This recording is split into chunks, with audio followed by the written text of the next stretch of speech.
नमस्कार दोस्तों, मैं हूं यूपी राजधानी न्यूज़ से केशव गौतम और आज मैं मौजूद हूं बाराबंकी जनपद के ज़िला मुख्यालय कलेक्टेड पर्सन में। हमारे बीच में मौजूद हैं भीम आर्मी के प्रभारी हरनंदन सिंह गौतम जी। अध्यक्ष जी, हम जानना चाहते हैं कि जो इस समय देश की महिला खिलाड़ी हैं, इन्होंने कुश्ती संघ के जो अध्यक्ष हैं उन पर आरोप यौन उत्पीड़न का, यौन शोषण का लगाया है। यहाँ तक कि 2 महीने पहले इन लोगों ने धरना दिया था, तब भी मुकदमा नहीं दर्ज हुआ था। आखिर में सुप्रीम कोर्ट के हस्तक्षेप के बाद एफआईआर दर्ज हुई है। अब एफआईआर दर्ज होने के बाद भी आरोपी की गिरफ्तारी नहीं हो रही है। यदि गिरफ्तारी नहीं होगी, कहा जा रहा है कि जांच हो रही। क्या निष्पक्ष जांच होना संभव है? आप इस पे क्या कहना चाहेंगे?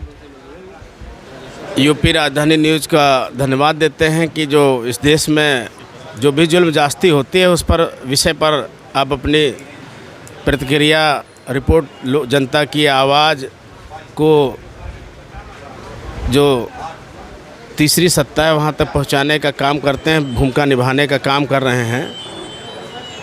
और रही बात जो खिलाड़ी हैं, वो उसका 2 तरीके से शोषण हो रहा है। एक तो महिला हैं, महिला होने का, फिर बैकवर्ड होने का, और जो वर्तमान सांसद हैं वो कई बार के सांसद रहे और उनकी राजनीतिक सुरूख यहाँ तक है, उनकी दबंगई यहाँ तक है कि उद्धव ठाकरे जब अयोध्या आते हैं तो उनको ललकार देते हैं। वो 5 ट्रेनें जो बुक कराते हैं, तो एक पूर्व मुख्यमंत्री का लड़का या शिवसेना का राष्ट्रीय अध्यक्ष अयोध्या आने की हिम्मत नहीं करता है। उनको सारे फैजाबाद अयोध्या के सारे गेस्ट हाउस बुक हो जाते हैं, उनको ठहरने की जगह नहीं मिलती है।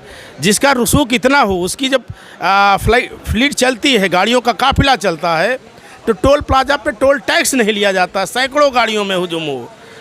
तो इस तरह की जब उसकी दबंगाई गुंडाई चल रही हो और ऐसी स्थिति में जो शारीरिक यौन शोषण उत्पीड़न है वो लंबे समय से चल रहा होगा। आवाज़ जब पाप कहते हैं कि जब घड़े से भर जाता है, उभराता है, तब जाके आता है। जो उनका कहना है कि उन्होंने पहले क्यों नहीं किया, ये नहीं किया। जब बर्दाश्त, बाबा साहब ने भी कहा कि बर्दाश्त की सीमा समाप्त होने के बाद क्रांति की शुरुआत होती है। तो बर्दाश्त की सीमा समाप्त हो गई होगी, अत्याचार उत्पीड़न सर के ऊपर निकल गया होगा, तब जाके उन्होंने आरोप लगाया। 1 महिला नहीं, 2 महिला नहीं, 1 खिलाड़ी नहीं, 2 खिलाड़ी नहीं, सुनने में आया लगभग 6-7 खिलाड़ियों ने आरोप लगाया।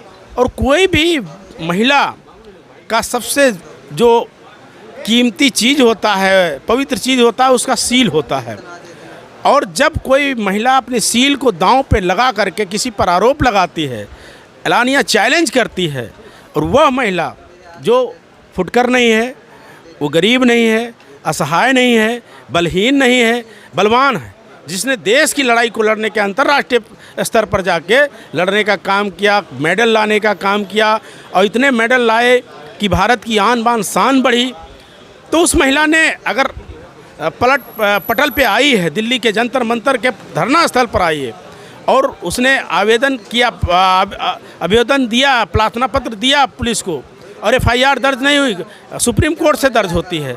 तो यहाँ डीजीपी छोड़ दिए उत्तर प्रदेश, दिल्ली का, और या किसी भी प्रांत के, समझिए उसका कितना कर्कश है उसका जो माफियागिरी का या उसके सत्ता का या ताकत का, कि प्रशासन नहीं दर्ज कर पाया और सुप्रीम कोर्ट ने दर्ज कराया। सुप्रीम कोर्ट के द्वारा डायरेक्शन में दर्ज हुई एफआईआर में भी अपराधी गिरफ्तार नहीं हुआ। पास्को जैसी धारा, नाबालिग लड़की के साथ बलात्कार और अन्य लड़कियों के साथ यौन उत्पीड़न जैसा मानसिक उत्पीड़न की जो धाराएं हैं, तो क्या आपको लगता है कि जांच करने वाले जांच सही करेंगे, बयान देने वाले बयान सही देंगे? उसमें बयान, साक्ष्य की, गवाही की कोई ज़रूरत नहीं है। जब किसी महिला ने अपने सील पर जो है को भंग करने का आरोप लगा दिया तो सबसे बड़ा एविडेंस महिला है, लड़की है। इसके अलावा उसमें कोई गवाही साखी की ज़रूरत नहीं। जो डिले इसलिए हो रहा है कि उसके परिवार के जनों को, उसके घर वाले के, उसके आसपास के लोगों को और गाहे बगाहे उसको भी सामाजिक, मानसिक, आर्थिक किसी तरह से इतना प्रताड़ित किया जाए शासन प्रशासन से कि वो अपने मुद्दे से हट करके भाग जाए और माफ़ी मांगे और वो निष्पक्ष निर्दोष हो जाएं।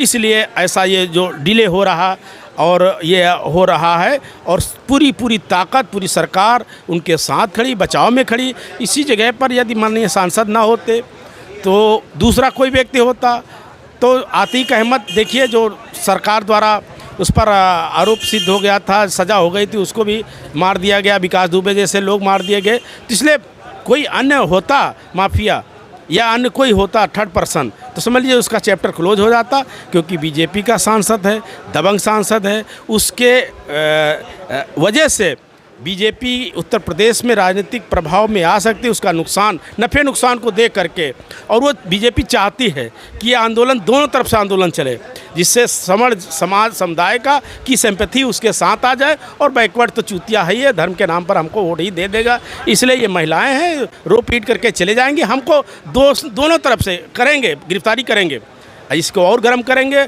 जिससे वो समुदाय में भी ये आ जाए कि बीजेपी अपने लोगों को बचाने के लिए किस हद तक जा सकती है। ये मैसेज देने के लिए वो डिले कर रहे हैं। उनकी ये डिले करने की भी एक राजनीतिक जो है पहल है कि हमको ये सवर्ण समाज का कैसे हमारे साथ हमदर्दी शामिल हो, और वो अपने निजी व्यक्तिगत हमदर्दी जो है छोड़ करके नौकरी, रोजगार, शिक्षा, स्वास्थ्य इसको छोड़ करके और ये नाजायज़ मुद्दे पर जा कर के हमारा समर्थन करें और वो जो है उसको और तरह तरह से जो है जोड़ने घटाने का काम करेंगे। ये राजनीतिक तरीके से सब कुछ हो रहा है।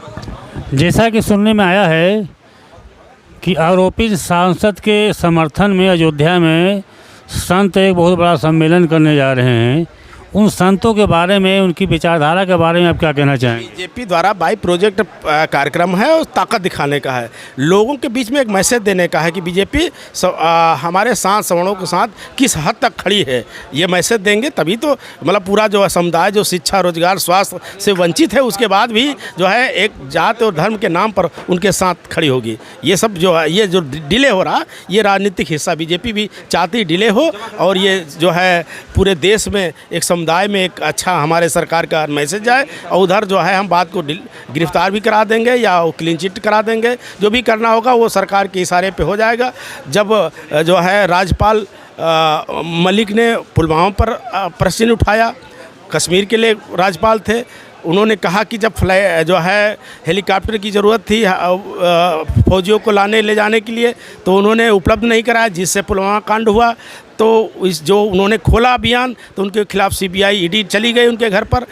तो इस तरह से एक गवर्नर को दबाने का काम कर रहे हैं। संसद भवन का उद्घाटन हुआ जब दोनों सदनों का जो है जो पीठासीन अधिकारी जो वो होता है सभापति, राष्ट्रपति होता है, और उस प्रथम देश के प्रथम राष्ट्रपति को संसद भवन के उद्घाटन पर नहीं बुलाया जाता है, पूर्व राष्ट्रपति को मंदिर के शिलान्यास पर नहीं बुलाया जाता है, और मंदिर संसद भवन की शिलान्यास पर भी पूर्व राष्ट्रपति को नहीं बुलाया जाता। तो ये सब सोची समझी साजिश है, राजनीति है कि पद दे देंगे, पावर नहीं देंगे, जो है पद दे देंगे, पावर नहीं देंगे।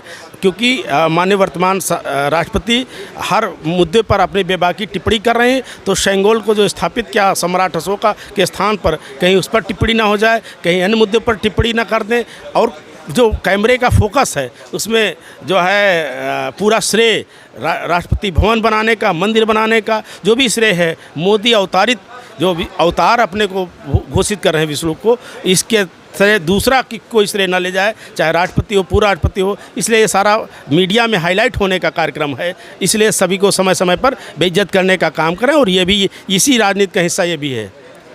बहुत बहुत धन्यवाद सर, हमारे चैनल में आए। यूपी राजधानी न्यूज़ से केशव गौतम, नमस्कार।